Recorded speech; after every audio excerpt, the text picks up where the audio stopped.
দেখো এভরিওয়ান, আমি দুই দিকে দুটো রান্না করছি। এদিকে হচ্ছে চিকেন কষা, মানে চিকেন রান্না হবে, আর এইদিকে হচ্ছে মাছের ঝোল রান্না হবে।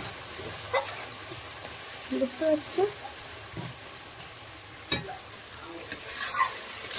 দেখো কীভাবে রান্না করি।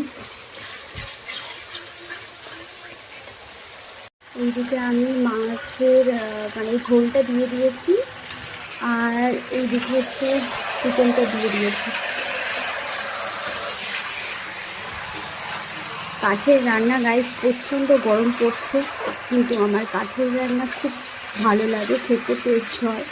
এর জন্য আমি মানে কষ্ট করেও গ্যাসের রান্নাটা একদম পছন্দ করি না। এমনি অন্য রান্না পছন্দ, কিন্তু মাছ মাংস এগুলো সবসময়ের জন্য কাঠের রান্না পছন্দ করি। তো দেখতে থাকো। এবার দেখো আমি মাছগুলো দিয়ে দেবো এটাতে।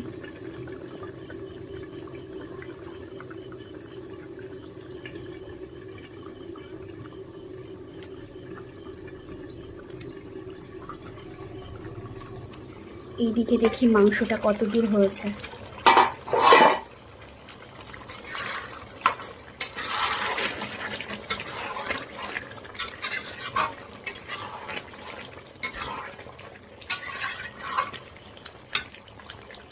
আমার মাছের ঝোলটা কমপ্লিট হয়ে গেছে, দেখতে পাচ্ছ।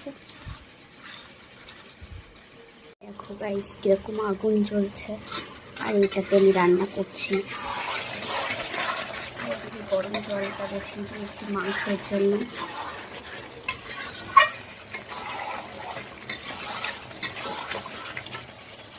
আমি চুই ডাঁটা আর চুই যেটাকে সবাই খায় অনেকগুলো দিয়ে দিয়েছি, ভিডিও করতে মনে নেই। চুই ডাঁটা আর আলুটা দিয়ে দিয়েছি, এবার একটু হালকা কষিয়ে তারপরে জলটা ঢেলে দেবো। গাইস আমার এবার চিকেনটা পুরো কমপ্লিট হয়ে গেছে।